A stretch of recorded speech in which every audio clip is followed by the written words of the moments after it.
Hi friends, welcome back to channel. ನೋಡಿ, ಇದು ವಾಸ್ತು ಗಿಡ ಹೇಗೆ ಕಾಣ್ತಿದೆ ಅಂತ, ಎಷ್ಟು ಎತ್ತರ ಬೆಳ್ಕೊಂಡ್ಬಿಟ್ಟಿದೆ ಅಂತ ವಾಸ್ತು ಗಿಡ. ಮಳೆ ಬಂದು ನೆಲ ಎಲ್ಲ ನೋಡಿ ಹೇಗೆ ಪಾಚಿ ಕಟ್ಟಿದೆ ಅಂತ. ದಿನಾನು ಮಳೆ ಸುರಿತಾನೇ ಇರ್ತದೆ. ಹೇಗೆ ಪಾಚಿ ಕಟ್ಟಿದೆ ಅಂತ.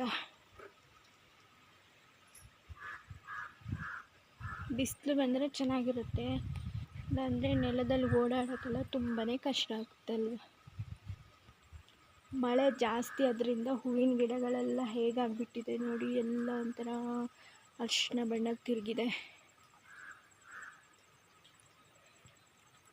ಇದಂತೂ ಎಲೆ ಉದ್ರೆ ಹೋಗಿದೆ, ಮಳೆ ಜಾಸ್ತಿ ಆಗಿದೆಯಲ್ಲ. ಹಾಗಾಗಿ ಮಳೆಗಾಲದಲ್ಲಿ ಹೂವಿನ ಗಿಡ ತುಂಬಾ ಕೇರ್ ಮಾಡೋಕ್ಕೆ ತುಂಬಾ ಕಷ್ಟ ಆಗುತ್ತೆ. ಇದು ನೆಲದಲ್ಲಿ ಹಾಕಿರುವಂಥದ್ದಲ್ವ, ಹಾಗಾಗಿ ಮಳೆ ಜಾಸ್ತಿ ಅದರಿಂದ ಕೊಡ್ತು. ನಾವು ಈ ನರ್ಸರಿಯಿಂದ ದುಡ್ಡಿಗೆ ತಗೊಂಬಂದಿರ್ತೀವಿ. ಇವಾಗೆಲ್ಲ ತುಂಬಾ ಕಾಸ್ಟ್ಲಿ ಪ್ಲ್ಯಾಂಟಿಗೆಲ್ಲ 250 ಎಲ್ಲ ಹೇಳ್ತಾರೆ ಒಂದೊಂದು ಗಿಡಕ್ಕೆ. ಅದು ಮನೆ ತಗೊಬಂದು ಮಳೆಗಾಲದಲ್ಲೆಲ್ಲ ಕೊಳ್ತೋಗ್ಬಿಟ್ರೆ ತುಂಬಾ ಬೇಜಾರಾಗುತ್ತೆ. ಪಾಟಲ್ಲಿ ಹಾಕಿದರೆ ಚೆನ್ನಾಗಿರುತ್ತೆ, ಮಳೆ ಬೀಳ್ದಿರುವಂಥ ಜಾಗದಲ್ಲಿ ಇಟ್ಕೊಬೋದು. ಈ ನೆಲದಲ್ಲಿ ಹಾಕಿದರೆ ತುಂಬಾ ಕಷ್ಟ ಮಳೆಗಾಲದಲ್ಲಿ. ಇದಕ್ಕೆ ಯಾವುದೇ ರೀತಿ ಮಳೆಗಾಲದಲ್ಲಿ ಫರ್ಟಿಲೈಸರ್ ಎಲ್ಲ ಕೊಡೋಕ್ಕಾಗಲ್ಲ. ಏನಾದರೂ ಕೊಟ್ಟಿಗೆ ಗೊಬ್ಬರ ಕೊಟ್ಟರೆ ಈ ಮಳೆ ಬಂದರೆ ಕೊಳ್ತೋಗುತ್ತೆ ಗಿಡಗಳು.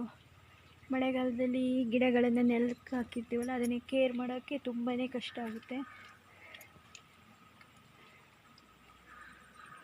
ದಾಸವಾಳ ಗಿಡಗಳಿಗೆ ಭಾರಿ ಮಳೆ ನೀರು ಬಿಡಬಾರ್ದು. ಪಾಟಲ್ಲಿ ಹಾಕಿರೋದೆಲ್ಲ ಚೆನ್ನಾಗಿರ್ತವೆ, ಅದನ್ನೆಲ್ಲ ನಾವು ಸುರಕ್ಷಿತವಾಗಿ ಇಟ್ಕೊಬೋದು. ಈ ನೆಲದಲ್ಲಿ ಹಾಕಿರ್ತೀವಲ್ಲ, ಅದಕ್ಕೆ ಮಳೆಯಲ್ಲೆಲ್ಲ ಕೊಳ್ತೋಗ್ಬಿಡುತ್ತೆ.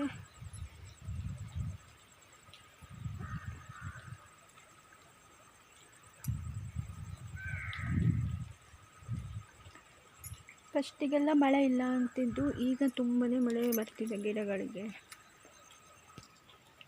ವಾಸ್ತು ಗಿಡ ಹೇಗೆ ಬೆಳ್ಕೊಂಡಿದೆ, ಅದ್ರ ಜೊತೆಗೆ ಮನಿ ಪ್ಲ್ಯಾಂಟ್ ಕೂಡ ಸಣ್ಣ ಎರೆ ಹಾಕಿದೆ, ಅದು ಕೂಡ ಚೆನ್ನಾಗಿ ಬರ್ತಿದೆ. ಇದು ನೋಡಿ, ಶಂಖಪುಷ್ಪ ಹೇಗೆ ಹಬ್ಕೊಂಡಿದೆ, ದಾಸವಾಳ ಗಿಡಕ್ಕೂ ಕೂಡ ಹೋಗಿದೆ. ನಾಚಿಕೆ ಮುಳ್ಳು ನೋಡಿ ಎಷ್ಟೊಂದು ಆಗಿಬಿಟ್ಟಿದೆ ಗಿಡಗಳಿಗೆ. ಮಳೆ ಬಂದ್ರಿಂದ ಅವುಗಳು ಜಾಸ್ತಿ ಬೆಳ್ಕೊಂಡ್ಬಿಟ್ಟಿದೆ. ಇನ್ನೆಲ್ಲ ಬೇಸಿಗೆಗಳಿಗೆಲ್ಲ ಕಿತ್ತಾಕಬೇಕು. ಬೀಜದಿಂದ ನೋಡಿ ಚೆಂಡು ಹೂಗಳು ಎಷ್ಟು ಗಿಡ ಸಾಲಾಗಿ ಹುಟ್ಟಿದ್ದಾವೆ, ತುಂಬಾ ಉಟ್ಕೊಂಡು ಕೂತಿದ್ದಾವೆ. ನೆಲ ನೋಡಿ ಈ ಥರ ಜಾರ್ತಿದೆ ಅಂತ. ನಿಮಗೇನಾದರೂ ನನ್ನ ವಿಡಿಯೋ ಏನಾದರೂ ಇಷ್ಟ ಆದರೆ ಸಬ್ಸ್ಕ್ರೈಬ್ ಮಾಡ್ಕೊಳ್ಳಿ. Thank you.